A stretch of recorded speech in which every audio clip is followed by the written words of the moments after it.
하나님의 말씀을 우리 함께 읽으시겠습니다. 하나님의 말씀 창세기 45장 4절에서 8절까지의 말씀입니다. 오늘은 7절에서 7절과 8절 말씀만 함께 읽도록 하겠습니다.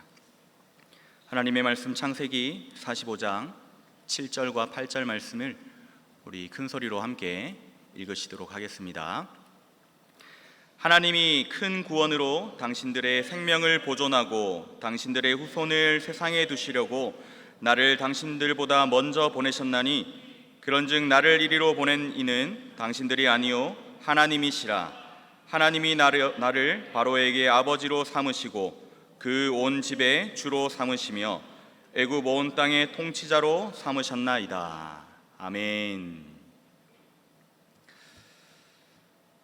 사람이 그 머릿속에, 그 마음속에 무엇을 품는가에 따라 그 입에서 나오는 말들이 많이 달라지는 것 같습니다. 제가 지난 주일에 체육대회를 준비하면서 노래를 정말 많이 들었었거든요. 그런데 계속 입가에 맴도는 거예요. 저도 모르게 찬양이라고 생각하면서 부르는 게 아파트를 부르고 있고, 찬양이라고 부르고 있던 게 부산 갈매기를 외치고 있어가지고 회개했습니다. 여러분, 오늘 이 밤에 하나님의 말씀을 가슴에 많이 새기시고 하나님께서 주시는 찬양과 감사를 가슴속에 새기는 이 밤이 되셨으면 좋겠습니다. 이 땅에 발을 디디고 살아가는 모든 사람들에게 고난은 여지없이 찾아옵니다. 피하고 싶다고 피할 수 있는 것이 아닙니다. 예고도 없이 찾아올 때가 있습니다. 그 결과로 실패한 인생이 되었다라고 생각하면서 스스로 목숨을 끊는 사람들도 많이 있습니다. 예기치 못한 코로나라는 위기가 닥쳤을 때 자영업을 하시던 분들이 스스로 많이 목숨을 끊었다고도 우리가 잘 알고 있습니다. 그렇다고 해서 또 코로나가 지나갔다고 해서 안심할 수 있는 상황도 아닌 것 같습니다. 요즘에 전기세 폭탄에 대책 없이 빚만 늘리고 있다고 그렇게 뉴스가 말하는 것을 또 많이 보기도 했습니다. 그러나 우리가 잘 알고 있듯이 요셉의 인생은 절망에 절망을 더한, 그리고 거기에 또 절망을 더한 그러한 인생이었습니다. 그러나 요셉이 고난을 당할 때 하나님께서 언제나 그와 함께 하셨다는 것을 우리는 기억해야 합니다. 그리고 하나님께서 그와 함께 하시면서 그를 형통케 하셨다는 것을 우리가 기억해야 되겠습니다. 오늘 말씀을 통해 하나님께서 요셉의 삶에 어떻게 은혜를 베푸셨는지를 우리가 함께 살펴보며 함께 은혜 받는 시간이 되시기를 주님의 이름으로 축복합니다. 하나님은 야곱의 편에도 사용하셨습니다. 요셉은 아버지 야곱이 가장 사랑했던 아내 라헬에게서 태어난 아들입니다. 그래서 다른 아들들보다 더 사랑을 받았습니다. 창세기 37장 3절 4절 말씀입니다. 요셉은 노년에 얻은 아들이므로 이스라엘이 여러 아들들보다 그를 더 사랑했다라고 기록하고 있습니다.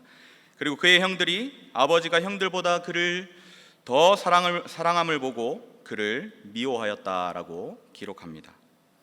야곱은 자신이 사랑했던 라헬에게서 태어난 아들 요셉을 다른 아들들보다 더 사랑했습니다. 그래서 요셉에게만 특별히 채색옷을 지어 입혔습니다. 이를 본 다른 아들들은 어떠했을까요? 4절에 보니 아버지가 형들보다 그를 더 사랑함을 보고 그를 미워하였다고 말하고 있습니다. 형들의 마음에 요셉을 향한 미움이 점점 커져 갔습니다. 그 다음으로 하나님은 요셉의 철없는 행동도 사용하셨습니다.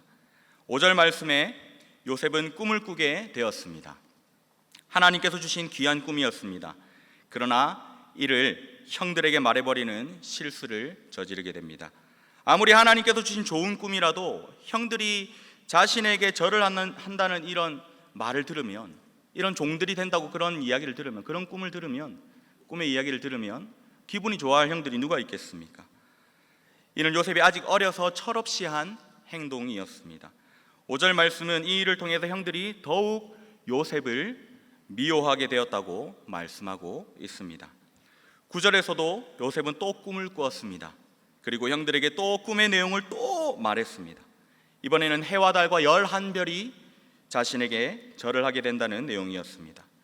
한 번은 실수로 그냥 넘어갈 수 있지만 또 이렇게 버릇없는 모습을, 철없는 행동을 하면 용서할 수가 없겠죠. 점점 이 형들의 마음은 요셉을 미워하는 마음으로 가득 차게 되었습니다. 하나님은 또 형들의 미움도 사용하십니다. 그 후 형들이 멀리서 아버지의 양을 치고 있었을 때 있었던 일입니다. 아버지 야곱이 요셉을 형들에게 보내서 형님들과 그리고 양들이 잘 있는지 보고 오라고 했습니다. 요셉이 형들에게 가까이 나아가고 있을 때 형들은 저 멀리서 오고 있는 요셉을 바라봤습니다. 그리고 형들끼리 이제 이야기를 하죠. 저 요셉 어떻게 하면 좋을까? 맨날 우리를 짜증나게 하고 힘들게 하는데 시기했잖아요. 미워하는 마음이 가득했잖아요. 그래서 요셉을 죽이기로 마음속에 결단을 합니다. 그리고 형들이 요셉을 보자마자 죽이기로 마음을 먹은 것을 보면은 아마 요셉을 보기만 해도 죽이고 싶은 마음이, 없애버리고 싶은 마음이 가득했었을 것 같습니다. 형들은 큰 구덩이를 파고 요셉을 그곳에 던지기로 합니다. 그리고 악한 짐승이 요셉을 잡아먹었습니다 라고 나중에 아버지께 말하기로 합니다. 과연 요셉이 꾼 꿈이 어떻게 이루어질 수 있는지 이 일을 통해서 한번 지켜보고자 했습니다. 그리고 결국 요셉을 그 큰 구덩이에다가 던져버렸습니다. 다음으로는 하나님은 길 가던 미디안 상인들도 사용하신다는 이야기입니다. 요셉의 형들은 요셉을 구덩이에 던져놓고 음식을 먹고 있었습니다. 음식을 먹고 있는데 28절에 보니까 때마침 미디안 상인들이 길을 지나가고 있었다고 기록합니다. 그때 형들은 요셉을 그냥 이렇게 두는 것보다 우리가 팔면 돈도 벌고 좋지 않겠느냐 하며 요셉을 미디안 상인들에게 은 20의 노예로 팔아버렸습니다. 하나님은 또 보디발 장군의 아내의 나쁜 마음도 사용하십니다. 미디안 상인들에게 요셉을 팔아 넘겼는데 이 요셉은 애굽에서 바로의 신하인 친위대장 보디발 장군의 집에 팔려가게 되었습니다. 요셉은 가장 사랑받던 아들의 신분에서 하루아침에 노예가 되어 팔려왔지만 그래도 주어진 곳에서 최선을 다해서 살아갔습니다. 그러던 중 보디발의 아내가 요셉을 유혹하기 시작합니다. 39장 10절 말씀을 보시면 여인이 날마다 요셉에게 청하였다고 기록하고 있습니다. 그러나 요셉은 그 유혹을 뿌리치고 또 함께 있으려고 하지도 않았다고 기록합니다. 요셉은 계속해서 그 여인을 피해 다녔습니다. 그때 또 보디발의 아내가 요셉을 붙잡으면서 유혹하기 시작합니다. 요셉, 이번에 동치미가 맛있게 익었어요. 동치미 스무디 한 잔 어때요? 하면서 막 이렇게 얘기하는 거예요. 요셉은 어떻게 하겠습니까? 하나님께서 그를 허락하신 게 아니잖아요. 그래서 뿌리치면서 죄를 지을 수 없다고 뿌리칩니다. 계속 뿌리치고 거절하고 달아나려고 하는데 옷을 붙잡고 있는 거예요. 어떻게 합니까? 옷을 벗어둔 채 밖으로 나가버렸습니다. 보디발의 아내는 화가 치밀어 올랐습니다. 아니, 지가 뭔데? 감히 너 따위가 나를 거절해? 뭐 이런 마음이었을까요? 그녀는 요셉이 자신을 희롱하려고 집에 들어왔다면서 오히려 요셉을 성범죄자로 몰아서 감옥에 쳐넣어 버렸습니다. 사랑하는 여러분, 인간적인 생각으로 요셉을 바라보면 너무나 비참한 인생입니다. 형들에게 미움을 받아서 구덩이에 던져지질 않나, 애굽의 노예로 팔려가질 않나, 노예로 팔려왔지만 열심히 생활했는데 좀 나아지는가 싶더니 성범죄자로 억울하게 누명을 쓰고 감옥에 갇히진 않나. 이제는 더 이상 내려가려고 해도 죽는 것 말고는 더 내려갈 만한 곳도 없을 정도로 요셉의 인생은 참으로 비참한 신세가 되어버렸습니다. 그러나 요셉의 이야기는 여기서 끝이 아닙니다. 이제 시작입니다. 반전이 기다리고 있습니다. 여러분, 우리의 인생에서도 이유를 알 수 없는 고난을 만나게 되기도 합니다. 말로 다 설명할 수 없는, 설명되지 않는 그런 고난이 찾아올 때에 우리는 기억해야 합니다. 이 속에 하나님이 우리를 향한 크신 뜻이 있구나. 그 속에 분명한 하나님의 뜻이 있음을 여러분 기억하시기를 바랍니다. 요셉의 이야기에서 중간중간에 보면 나오는 말이 있습니다. 여호와께서 요셉과 함께 하셨다. 여호와께서 요셉을 형통하게 하셨다. 창세기 39장 2절 말씀입니다. 여호와께서 요셉과 함께 하심으로 그가 형통한 자가 되어. 하나님께서는 요셉이 애굽의 노예로 팔려갔을 때에 그와 함께 하셨습니다. 그리고 그를 형통하게 하셨습니다. 창세기 39장 23절에서도 이렇게 말씀합니다. 여호와께서 요셉과 함께 하심이라 여호와께서 그를 범사에 형통하게 하셨더라. 요셉이 감옥에 갇히게 되었을 때에도 하나님은 요셉과 함께 하셨고 그를 형통하게 하셨습니다. 하나님께서는 요셉의 고난 중에 함께 하셨습니다. 하나님께서 요셉을 형통하게 하셨습니다. 한번 따라해 보겠습니다. 하나님이 나와 함께 하신다. 하나님이 나를 형통하게 하신다. 믿으시길 바랍니다. 이후 요셉은 바로 왕의 꿈을 해석하여 감옥에서 나오고 애굽 나라의 총리가 됩니다. 흉년이 들자 총리가 된 요셉 앞에 먹을 것이 없어서 양식을 구하려고 자신의 형들이 찾아오게 되죠. 요셉은 자신을 팔았던 형들을 눈앞에 두고 형들을 원망하지 않았습니다. 복수의 칼날을 갈아서 그들에게 복수를 하지 않았습니다. 요셉은 하나님의 크신 뜻을 이미 다 알게 되었기 때문에 형님들의 지난 행동을 용서하며 이렇게 말합니다. 본문 5절부터 8절까지의 말씀입니다. 형님들, 하나님이 우리 가족을 구원하기 위해서 나를 먼저 애굽에 보내셨습니다. 나를 팔았던 죄책감 때문에 형님들 근심하지 마십시오. 한탄하지 마십시오. 나를 이곳에 보낸 것은 형님들이 아닙니다. 하나님께서 우리를 구원하시려고 나를 먼저 애굽에 미리 보내신 것입니다. 실상은 형님들이 요셉을 괴롭게 하려고 팔아 넘겼을지 모르지만 하나님은 그런 형님들의 미움조차도 시기조차도 사용하셔서 하나님의 뜻을, 하나님의 계획을 이루신 것입니다. 요셉의 이야기를 다시 이렇게 살펴보면 모든 것이 하나님의 계획, 하나님의 은혜, 하나님의 섭리임을 고백할 수밖에 없습니다. 만약 형님들이 요셉을 미워하지 않았다면 요셉은 집에서 행복하게 잘 살았을지 모릅니다. 요셉이 팔려간 후 보디발의 아내가 요셉을 유혹하지 않았더라면 요셉은 노예로 보디발 장군의 집에서 행복하게 그냥 살았을지도 모릅니다.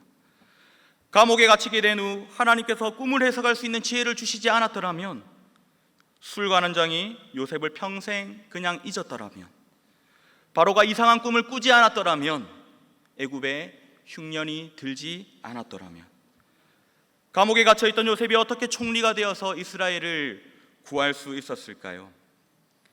하나님은 모든 사람들, 모든 사건들, 그것들을 다 사용하셔서 하나님의 뜻을 이루어 가십니다. 로마서 8장 28절 말씀입니다. 우리가 알거니와 하나님을 사랑하는 자 곧 그의 뜻대로 부르심을 입은 자들에게는 모든 것이 합력하여 선을 이루느니라. 아멘. 옛날 중국에 말 한 필만을 키우며 살아가는 가난한 가정이 있었습니다. 그런데 하루는 그 말이 없어져 버렸습니다. 집안 사람들은 물론 이웃 사람들도 그 말을 찾으려고 찾고 찾았는데 찾을 수가 없어서 염려와 실망으로 살아가고 있었습니다. 그런데 며칠 뒤 그 말이 다시 돌아왔는데 야생마 12피를 가지고 데리고 돌아왔다는 겁니다. 이 뜻밖의 경사에 모두 놀라고 기뻐했습니다. 그런데 하루는 그 집의 외아들이 야생마를 타고 놀다가 떨어져 가지고 다리가 부러지고 말았습니다. 주인은 말이 12마리나 늘어가지고 정말 좋았더니 이게 이렇게 도리어 화를 일으켰구나 하면서 탄식을 했습니다. 그런데 그때 나라에 전쟁이 일어났습니다. 그래서 마을에 있는 청년들이 모두 전쟁에 끌려나가게 되었습니다. 전쟁에 끌려나갔던 청년들은 거의 다 죽었다고 합니다. 그런데 이 집에 있던 다리를 다친 아들은 죽음을 면할 수가 있었습니다. 전쟁터에 나가 죽지 않고 집에 남아 있을 수가 있었습니다. 그 후 그는 그 고을에서 훌륭한 지도자가 되었다고 합니다. 설교를 준비하면서 이런 내용이 있길래 한번 준비해봤습니다. 여러분, 사람의 일은 알 수가 없죠. 그런데 우리가 하나님의 관점에서 볼 때에 사람의 일에 계속 이상한 일이 생기고 어려운 일이 생기고 고난이 찾아온다면 그것은 분명히 하나님의 뜻이 있음을 여러분 기억하시길 바랍니다. 저는 축구 선수를 그만두게 되었기 때문에 하나님을 만날 수가 있었습니다. 그리고 목사가 될 수 있었음에 참으로 감사하며 크신 하나님의 은혜라 생각합니다. 그러나 축구 선수를 했던 것에 딱히 그닥 감사한 생각을 가지지 않았었습니다. 축구 선수로 더 성공을 했으면 좋았겠다고 후회를 한 적도 있었습니다. 득보다 실이 많았기 때문입니다. 차라리 축구를 안 했더라면, 하나님을 만난 건 감사한데 차라리 축구를 안 했더라면 다른 것을 더 배울 수 있지 않았을까, 지금보다 더 낫지 않았을까, 이런 생각도 했었습니다. 그러나 요즘에는 그 옛날 축구를 하게 하신 것도 하나님의 크신 계획이었다는 것을 많이 느끼고는 있습니다. 이를 통해 많은 이들에게 복음을 전하게 하실 거라는 하나님의 뜻을 발견하게 되었습니다. 올해도 많은 사람들을 전도하고 싶은 소원이 있어서 하나님께 기도했습니다. 어떻게 복음을 전할까? 좋은 방법이 있을까?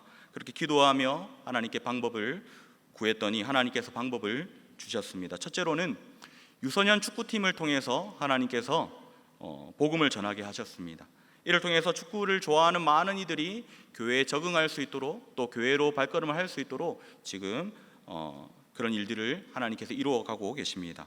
두 번째는 정말 우연히 전도의 길을 열어주셨는데요.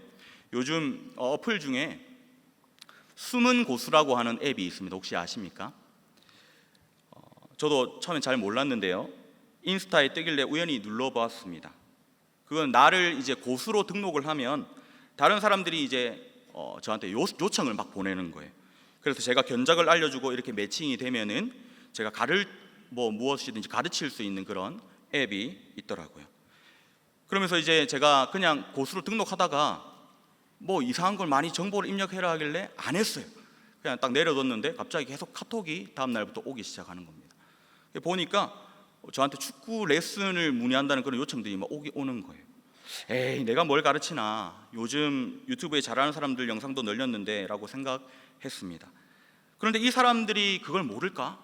보면 되는데 오죽하면 이런 곳에 레슨을 요청했겠나 싶어서 호기심에 답변을 해봤습니다. 답변을 하는데 돈이 들더라고요. 결제를 하고 보냈습니다. 근데 안 오겠지라고 생각했는데 갑자기 답변이 오는 거예요. 그래서 레슨을 받고 싶다고 하는 겁니다. 그래서 지난주 저녁에 잠시 시간을 내어서 레슨을 해주었습니다. 제가 왜 했을까요? 이렇게 만나서 했는데 왜 했을까요? 돈을 벌려고, 복음을 전하기 위해서 했습니다. 레슨을 진행하고 제가 레슨비를 안 받겠다고 했습니다. 대신 교회에 한번 오라고 했습니다. 교회에 오면 그 주 레슨비를 안 받겠다고 그렇게 말했습니다. 담임 목사님 책에 보면은 남의 밭에 일을 해주고 삭슬 받지 않고 전도했던 할머니 집사님이 나오잖아요. 마치 그와 같은 상황이었습니다.